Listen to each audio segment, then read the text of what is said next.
But if you're not helping them sort of tell that story in a way that's rewarding for them, they're going to go to the next one that does. But once you do that, it's hard for them to disconnect. It's hard for them to let go of. Welcome to the Agency Profit Podcast, a show dedicated to going deep space on agency operations, which is just as nerdy as it sounds. I'm your host, Marcel and I'm the CEO of Parakeeto, a firm that helps digital and creative agencies measure and improve their profitability. Join me as I interview some of the smartest thought leaders and agency owners in our space and go deep into operations, metrics, and all the other things you need to get right so you can spend less time worrying about operations and more time executing on your vision. Hello, everyone. Welcome back to the Agency Profit Podcast. Today, I am joined by a renowned storyteller, a PhD, and the author of a great book, Start With the Story. And he's here today to share a bit of how psychology and storytelling plays into the art of designing services, not just in terms of coming up with new service, but also thinking about how to maintain product market fit, essentially, in our services and make sure that the stuff that we are out there doing for clients and selling to clients is actually solving their problems and is relevant. And so with all of that, Kristian Alomá, thank you for making the time to be with us here today. Well, thank you for having me. It's a pleasure. It's great to have you on the show. You are a friend of the show who we all know and love, Yeah. Kelly Campbell, the first ever guest on the show. She came back again recently and she put us in touch, and I'm just fascinated by what you do. So I'd love for you to, in your own words, describe who you are and what you do. Sure. So thank you. So I am founder and CEO of an agency called Threadline, and we describe it as a narrative design agency, which is we apply the principles of narrative psychology, the stuff that I talk about in the book, to branding, marketing, and essentially sort of business design overall. So I've been working in the marketing and sort of insight space my entire career for 22 some years now, and pursued my PhD in consumer psychology. So really kind of trying to understand customer behavior, consumer behavior, and looking at really sort of identity work within consumer consumption behavior. And when you do that, that's where you really kind of get into the space of narrative psychology, which is how I kind of developed this passion and expertise in the field. So for those that are familiar with narrative psychology, what is that at a high level and why would it matter to somebody listening that's running an agency? Yeah, so narrative psychology is a subfield of psychology that looks at the way we make sense of the world, sense of our experiences, of our behaviors, by the stories we create about that experience. And we're doing this all the time as human beings. We're constantly sort of creating this life story about who we are and what we've done and what it means and where we want to go. And out of that, what I realized was if we want to understand how people feel about our brands, our businesses, our services, we have to understand their stories, right? Because they're making sense of that relationship by creating stories about it. And so I took those sort of principles that are traditionally used in clinical work, right? And helping people recover from PTSD or deal with sort of traumatic experiences in their life, and used it to sort of understand how people feel about our brands, how they feel about the services we provide. And when you do that, it sort of unpacks this really sort of interesting level of understanding about not just what we do for people and if they like it or not, but sort of the role we play in their lives in a really kind of deep, rich, sort of meaningful way. It's interesting because this idea of, I think one of the principles in narrative psychology from what I've gathered is that storytelling is really powerful because it kind of speaks to type 1 and type 2 thinking. It's both logical in its structure, that there's a beginning, a middle, and an end. There's a situation, a struggle, a solution, often like baked into this arc. But because it's a story and it's very visual and emotional, it also taps into the emotional side, which is something that's becoming far more common to talk about in sales training. I think people are catching on to the idea that like we are not, as economics would have us believe, we're not rational actors behaving in a place that has unlimited supply of natural resources. And so like we don't necessarily make decisions based on what is overtly the best deal, what is overtly the most valuable thing, what is the best rational choice. It's a combination of these things. And so it's really fascinating that you're diving really much deeper into how it sounds like storytelling in particular is a powerful tool for tapping into those things that Oh, are very foundational to human psychology. for sure. I mean, it sounds like you and I imagine your listeners are students of behavioral economics, and that's where you see those concepts of system one and system two thinking, right? That sort of emotional and rational centers of the brain.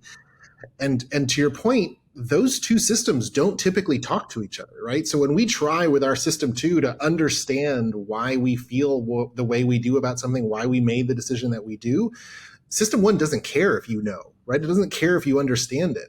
But what happens is, what the research is telling us is sort of stories are the language of the brain. It's the way we kind of just engage with the world, right? I mean, everything we do is almost in narrative sort of form. We have our memories that are episodic. We tell stories to our friends on the weekends. We make pitches and presentations. We talk about shaping the narrative out in the political world, right? Like everything we do is sort of built around this narrative because our mind thinks that way. And so when we sort of start approaching it with that language, we no longer have to worry about translating what someone said into how they feel. We just collect that story, and in that story are the relationships and the emotions, and also the things that they did and the things that they spent and the ways that they did it, and all of the rational elements as well. So it all gets packaged up into this story that bridges both of those in a really sort of beautiful way. Mm.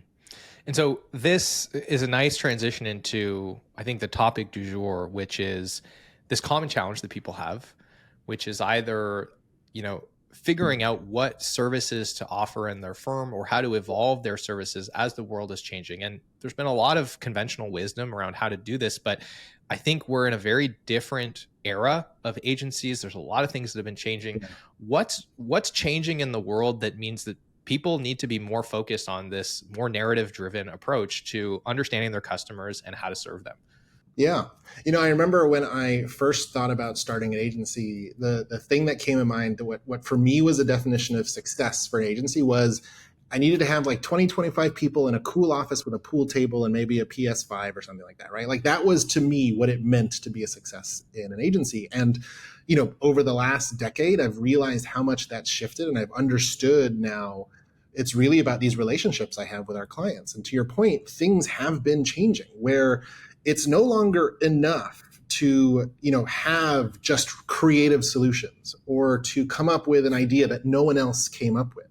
You also have to have these sort of relationships that help people feel good about the agencies that they're working with, right? We're seeing constantly sort of agencies and brands alike getting essentially sort of audited by the public about the kinds of companies they work for, the kinds of causes they support, the way they work, right? So, when you sort of approach that way, when you start thinking about, okay, it's not just the service we provide, it's the whole package, and that whole package is about what can this client of yours say about the relationship they have with your organization, right? And it can't just be, well, they provide marketing services. It has to be, well, this is an organization that helps me fulfill some core value of my organization, or maybe fulfill some core value that I have in myself in regards to whether you're working with a small business or you're working with a nimble business or a minority-owned business, things like that. And so you have to look at what are we doing for them and how does it help that client tell a story about their experience, right? Tell a story that they want to tell to the world about the kind of marketer they are or the kind of CMO that they are. And when you start thinking in that way, right, then you start looking at your organization to say, okay, here's how we fit them now, and here's how we can sort of relate to them and support them by helping them tell those stories, right? Our organization got certified as a B Corp because we're really sort of committed to that idea, and we know our clients really value that we're sort of being held to a higher standard about the way we run and manage our business. Now, that's just one aspect of it that lets them tell that story better. But what I love about sort of taking this narrative approach is, in marketing, we saw these kinds of like shifts in sort of the way we thought about emotion, right? And it used to be all about behavior. How do we get them to click more, to sign up for, to buy more, and all that kind of stuff? And that was like, in psychology terms, that was like the behavioral sort of wave. We focused on just behavioral, like we were trying to get a dog to respond to a bell. And then we started sort of embracing emotions, and we realized people have all these emotions, and behavioral economics blew up when we realized people aren't just rational machines. There are all these sort of emotional elements to them. What is powerful about that, and that was really great, but the thing that we sort of ran the risk of is really just focusing or honing in on a single emotion. Whether we were serving customers that bought products or serving clients that engage with our services. If we were only thinking, I just have to figure out how to make them feel this one way, that's a very narrow kind of relationship to have, because all of our relationships in the rest of our lives just sort of cross the whole spectrum of emotions. And we have ups and downs, and we have happy moments and confident moments and exciting moments and sort of breakthrough moments and things like that. And what story does, what a narrative approach does, is it's not a static kind of approach. Story says, who's our client now? And as we move through time and we go through these like chapters of our relationship, how does our relationship follow that story? How do we sort of keep track with that? And if we're sort of hanging on to that thread, our organization may shift in really sort of significant ways, because we're responding to the relationship of the clients that we have. We're responding to what they need from us in that moment. And that's why you see these organizations, these sort of massive organizations that build really sort of strong relationships with a wide spectrum of customers across different, you might say life stages or professional stages or different positions, because they recognize our customer might begin as a marketing manager, but we also have to build that relationship when they become a CMO, right? And so we learn how to sort of follow that client's story and provide for them what they need, where at that sort of marketing manager level, it might be about making them look really good, producing the best work for them, following up on our deadlines, staying on budget, all these sorts of things. And then you get to that CMO level, and that's about being a strategic partner, about helping them sort of see opportunities they may not have realized, and also providing those tactical support and that tactical element as well. It's interesting the way you tie this narrative approach into not just what challenges these clients of ours are facing, but also the story they want to tell about themselves. And that's something that I don't think enough people are considering. And it also, I think the other side of this, it coincides nicely, is that I think we've both seen this agency space become significantly more competitive. And the last decade, maybe 2 decades, have been all about specialization. That's been the drum that everyone is banging in the expertise space, is how do you get more niche, more niche, more niche? And a lot of that has been, I'm going to call it mechanical. Mm-hmm. People are thinking in terms of like, what are the services we niche into, or what are the verticals that we niche into? But not as many, I think, have really done a good job of going that step further and understanding why. Like, what is the story behind that? What's the problem, the transformation, the narrative, to your point, that a B2B SaaS company that wants to run Facebook ads, it's like, okay, great.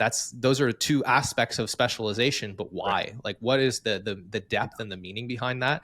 And we're in an era now in 2024 where I think we could all agree specialization is table stakes. So now how do you differentiate? And I think it's about being really, really good at understanding the story that your client is experiencing and how to talk about that transformation and really align the service that you bring to the table to that transformation. And so I guess that plays into now, in this era, understanding that narrative psychology is a powerful tool for shaping not only a service, but how it's positioned. Yeah. How do you think about approaching service design with this tool in mind?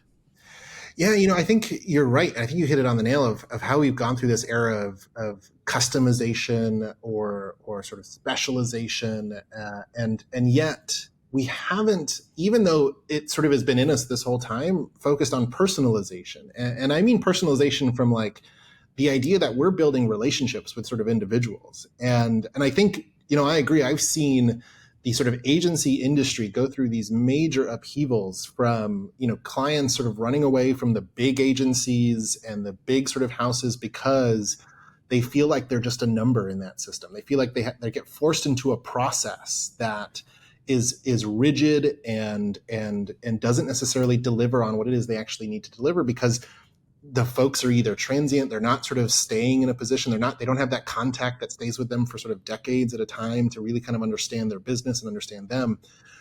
What is really sort of powerful about story and the story approach is that it really focuses on what kind of relationship can I build with this person? When you're trying to really kind of understand a customer's or a client's story and design for that story, what you're ultimately doing is saying, you're designing for the relationship. You're designing for depth of relationship. And that shifts our thinking from quarterly returns to lifetime value, right? To focusing on what does this mean as far as how well I understand their business and how I respond to their questions about that. One of the things we get feedback from our clients on isn't necessarily that we're like the best at insights, which I think we are, don't get me wrong, or that we're the best at strategic consulting, which I think we are, but that's not necessarily it. It's we help them connect dots back to their business at a level that is relevant and meaningful to them, right? It's not just, oh, by the way, Apple did this, and that's why you should do it too. It's, I've seen this kind of business do it and this kind of business do it, and that's relevant to your business as a SaaS provider, because here are the kinds of relationships you have with your customers. Here's how we've understood your business, and here's how we can sort of deepen that or make that really sort of productive for you. So for me, it kind of shifts that, we have this sort of model that we've heard about called jobs to be done, that sort of design approach of like, what's the job they have to do and how do we sort of design for that? And that to me is just part of the picture. I always say, how do you design for the stories to be told? Right. And when you're designing for that instead in your service, then you're saying, okay, it's not just about the recommendations. How does the project begin? How do we build a relationship with them from the start? How do we demonstrate in that relationship that we're sort of focused on their success, not necessarily showing off our creative prowess, right? And when you do that, the perspective shifts where you place your client as the hero of the story rather than constantly trying to sort of put yourself in that hero role. That insight completely changed our business. Like when I tell you, and a lot of people listening to this will know, like Parakeeto, we didn't really know what we were doing for like 3 years. We produced a lot of content. A lot of people are happy about that. But like we tried to build software for 3 years and we were really, really stuck. And I remember the conversation that changed everything for us was we were sitting, my co-founder and I, at a retreat. Yeah. And it was like the fourth quarter in a row where we were like, hey, if we don't get more traction by the end of this quarter, like we're going to wrap this up and we're going to go get jobs somewhere. And we had 4 quarters in a row failing to achieve our objectives. And I just said, look, like we keep coming back to this because we know the problem is real. And we asked this question of like, what if we burned everything to the ground, started over, and we just focused on like building the best possible solution to this problem for customers. And it didn't matter if it made money, if it was scalable, if we enjoyed it, if it was good for us. Like it was just like, and as soon as we removed all of the constraints that we had placed on the service, the business that had to do with us, and we only looked at this through the lens of like, how does this serve the customer? Ironically, what that allowed us to land on was something that we could actually sell and deliver and was much more profitable, and like it completely transformed our business and it led us to where we are today. But it was that lens of saying, let's look at this through the customer's eyes, let's make them the hero. It was absolutely transformational for us, just asking that question and looking at it through that different frame. Yeah, and it's amazing the way that works. We call it the hero's paradox, because as soon as you center the client as the hero, a lot of people think, well, I have to build our brand. We have to talk about ourselves. We have to sort of really raise ourselves in this story. But once you sort of put them as the hero, they come to see you as their hero, right? Because you're enabling those stories to get told. You're the one lifting them up. It's the sort of transformation that you are sort of allowing to happen. You're the catalyst of all of that. And that is a really strong position to have, a really strong relationship to have with customers. And before that, the thing, and positioning is a fantastic exercise, but when you look at sort of the elements of positioning, it's a very self-centered exercise. What do we do? Why is it good? How is it emotional to our customer? What kind of audience do we serve? There's like only one question that really focuses on the customer, and that's basically who's the audience, but everything else is about what we do. And when you're approaching something from that self-centered perspective, if there's no room for the client to see themselves in what you're doing, why would they engage with you? Right? It's not a story that they would want to necessarily connect with, because everyone wants to be the hero of their own story. And so the more you do that for your customers, for your clients, the more they're going to see what you provide as something that's meaningful to them. Now, table stakes have to be there, right? You've got to be great at what you do. You've got to be creative. You've got to have an expertise and a specialization. But if you're not helping them sort of tell that story in a way that's rewarding for them, they're going to go to the next one that does. But once you do that, it's hard for them to disconnect. It's hard for them to let go of. Do you want some free resources to help you measure and improve your profitability? If you do, then I want to tell you about our agency profitability toolkit, which you can grab absolutely free in the show notes or by heading to parakeeto.com/toolkit. It's packed with training videos, cheat sheets, templates, and all kinds of other great resources to help you start measuring and improving the essential metrics that are going to drive better profitability in your business. And it's helped thousands of other agencies around the world do the same. So I want to encourage you to go and grab a copy of that. And if you'd rather get in the fast lane and just have our team of experts guide you through the process of measuring and improving your profitability, then I want to encourage you to apply for a consultation at Parakeeto.com. And with that, I want to thank you again for tuning in. I hope you enjoy the episode, and I'll let you get back to it. So I'd love to get tactical now. We've kind of shifted the frame of saying, when it comes to service design, let's start with the customer, making them the hero. What is your process for identifying, the customer, what that transformation is for them, what that story is that they want to tell, and then tying that back to what we do and how we serve that customer, how we design our services? Yeah, the way we tackle it, we call it the STORY acronym, or just the STORY framework. And so the STORY framework breaks down into, you've got to identify the struggle that you address. That's the S. And the struggle is often a little bit bigger than just your client's need overall, right? It's not just they need a marketing person, or they need a placement person, or a media person. They need to, reach customers in a way that they haven't, or they need to reach more customers by X, or they're looking for a partner that can help them navigate the sort of complexity of, let's say, AI in the marketplace, whatever it may be, right? You have to identify that struggle first, because that struggle then launches the story. And then when you've done that, you start to look at, okay, well, then what are the tools or technologies that we have that can address that struggle for our customers, right? So if you know their struggle and you say, okay, well, but we're a SaaS or a Facebook ad placement sort of agency, your tool might be, identifying the best ways to get in front of the right customers. And you may have a process to that, an approach to that that's very sort of specific to your organization. That's your tool. That's your technology, or your approach, you might call it. And then you look at the O, the objective, right? And so we say, okay, if that's the struggle and this is our tool, our approach, our objective is to deliver, the 20% return better than anything they've ever had before. Whatever your sort of business model is, whatever your objective is, that then becomes sort of the center of that element. And then we say, okay, well, what's the reward? The R, right? And that's your tangible sort of benefits. They get, increased ROI. They get greater customer sort of signups or downloads or clicks or whatever it is that you're measuring against, whatever that data is that you can provide. And then we finish with the why, or what I call the yearning or the glorious future. And this is, what does doing this sort of enable our client to be? Right? Does it help them sort of transform businesses from, a mom and pop shop into something that is sort of worthy of the Inc. 5000 list, or belongs on the Fortune 500 list? Whatever that glorious future is for your customers, that becomes the why. When you sort of just list those down, you essentially have one of the strongest sort of planning tools that you can have that helps you understand not only what your customer needs and what they're hoping to accomplish, but your relationship to that in a really sort of clear and kind of articulate way that kind of pulls out all the excess we typically try to add to our marketing, right? I mean, as marketers, it's like the marketers' children have horrible brands, right? Like we never think about what's the cleanest story to tell, even when we do that for our customers and our clients. But when we do that and we say you have to get to the core essence of it all. And this sort of structure helps us do that so that we can really focus in on the relationship with our client and the story that we can help them tell.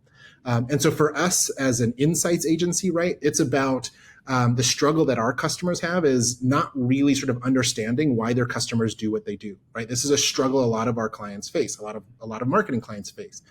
We go through all of that, of the way we do our research, the kind of business that we run, the kinds of insights that our clients get, to the point where the yearning is our customers, our clients feel as though they have the best understanding of their customers, to the point that they can almost make decisions on their behalf without even having to ask them and go back to them. That's the sort of full story. And so when I know that, we can design our services to deliver on that, from the way we do research, to the way we deliver our reports, to the way we provide recommendations about how that gets socialized within their organization. That's what the sort of story framework sort of really lets you do. So if you map that out, and that's sort of part of what's in the book of that story framework, and it kind of walks you through all of that, just doing that on the back of a napkin will transform the understanding you have in your customers. And you might do 3 or 4 of those, because you may have 4 different types of clients and you have a story for each one of them.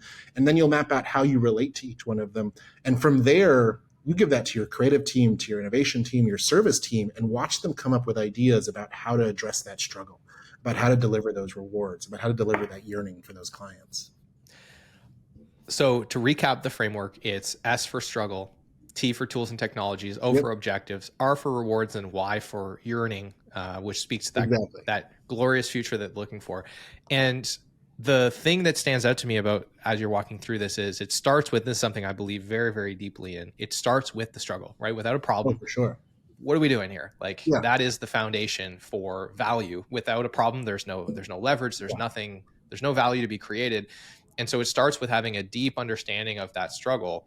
Oh, and then it goes to tools and technologies. But there's something you mentioned in passing that I think is really important, because it was really important for us, which is there's like the tools and technologies that we use to solve that problem. But you mentioned like, what is the framework or the unique approach? And the way my brain works, I think about that as being like a level of abstraction above the tools and technology. Yeah. And speaking to that has been so important, because often clients, when you speak to them, they don't see how the tools and technology solve the problem. It's like handing somebody a bunch of puzzle pieces and saying like, you figure out how to put it together, but I'm also not going to show you the image on the front of the box. Whereas if you can take a step back and say, here's the struggle that you're facing, Kristian, in your agency, like you keep getting more clients, but you still don't have any cash or profit, and you just haven't really figured out how to do it.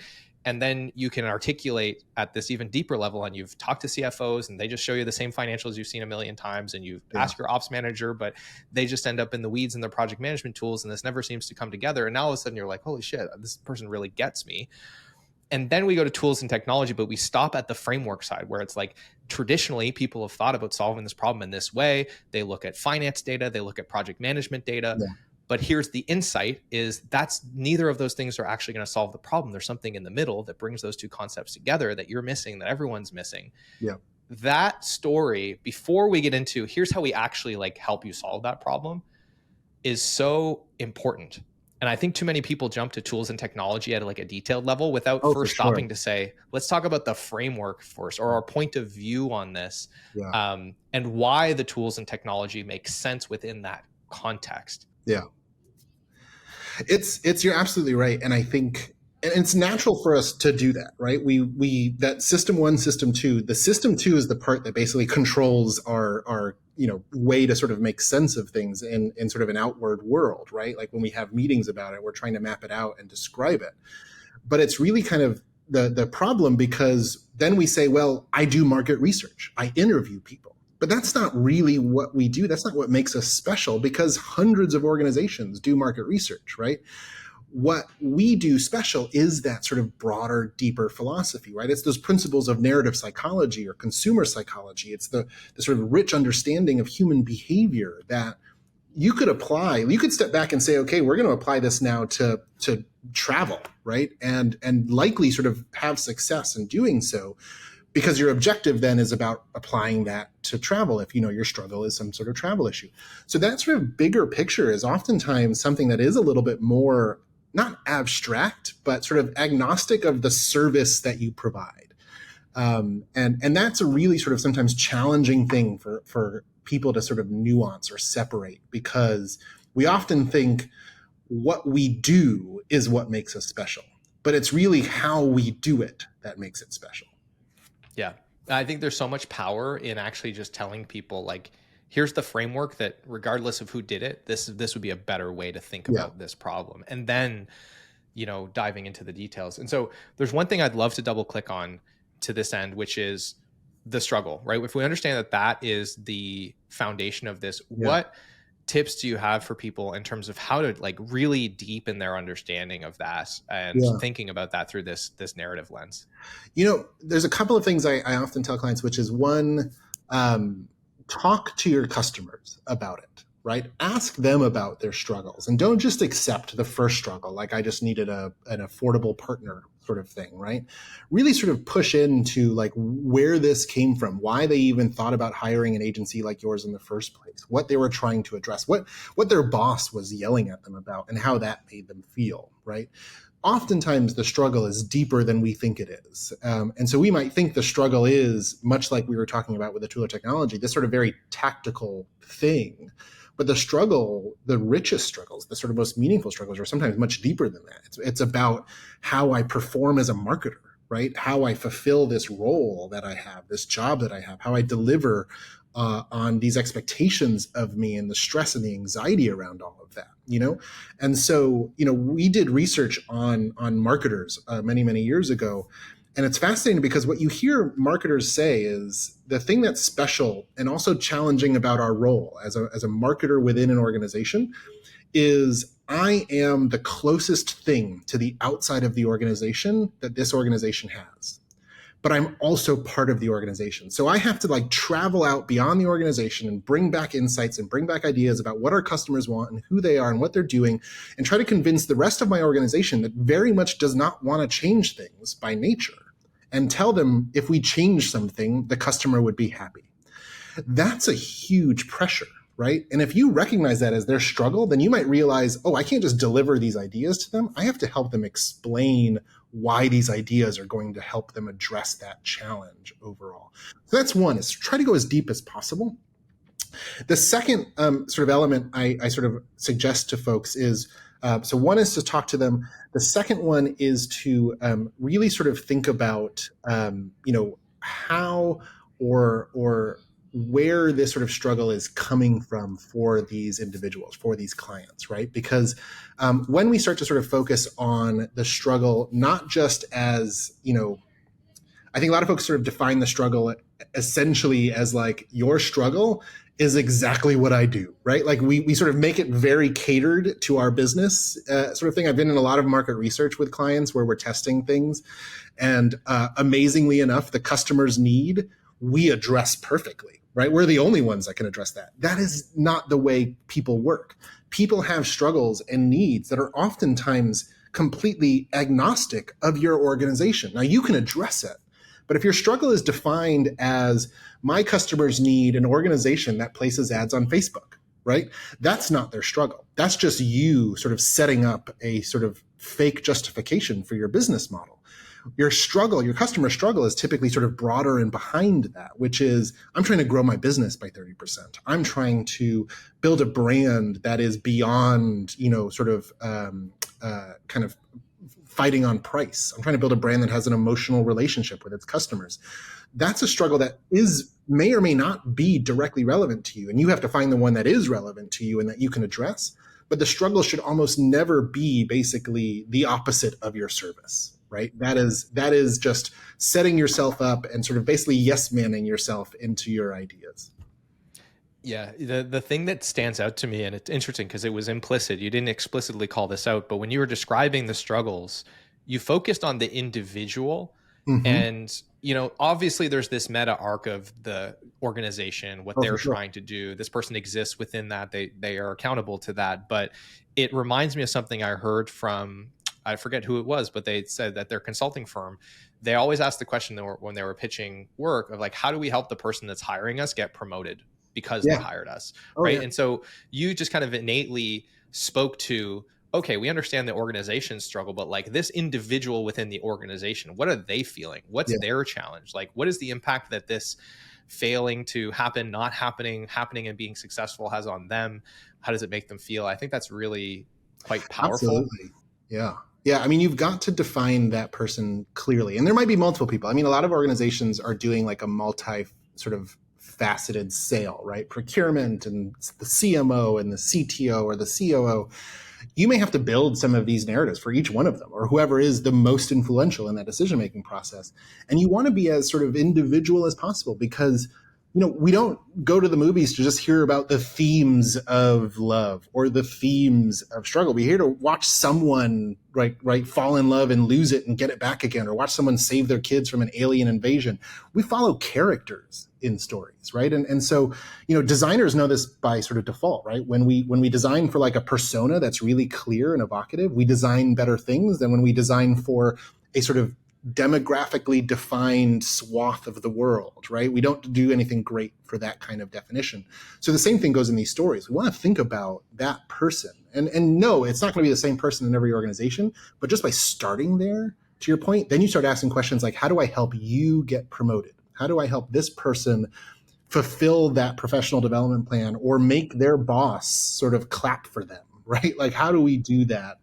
And when you're doing that and you're building a relationship with that individual, then you're really sort of hitting the story that that individual can tell. And they're going to fit into the layers of stories within their organization, within their department, within all of that.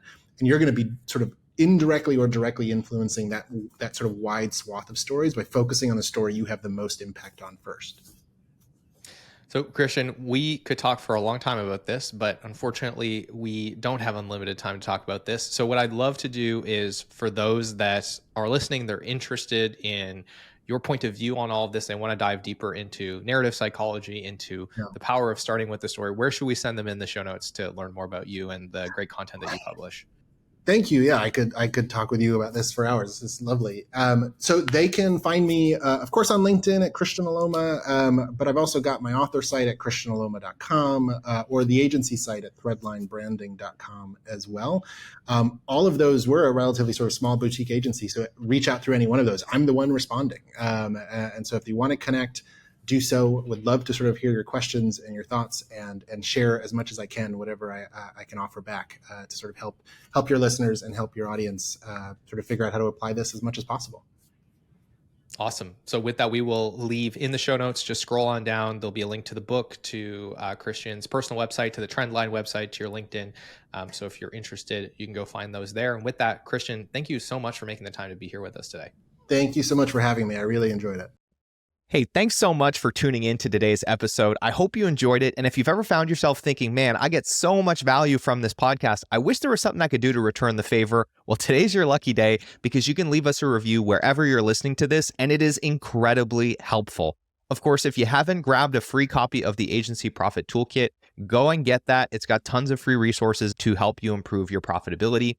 If you're looking to get in the fast lane and get help from experts to improve your profitability and measure your most important metrics, then apply for a consultation at Parakeeto.com. We'd love to chat with you and figure out how we can help. With all of that, thank you so much for being a listener, and we will see you on the next episode.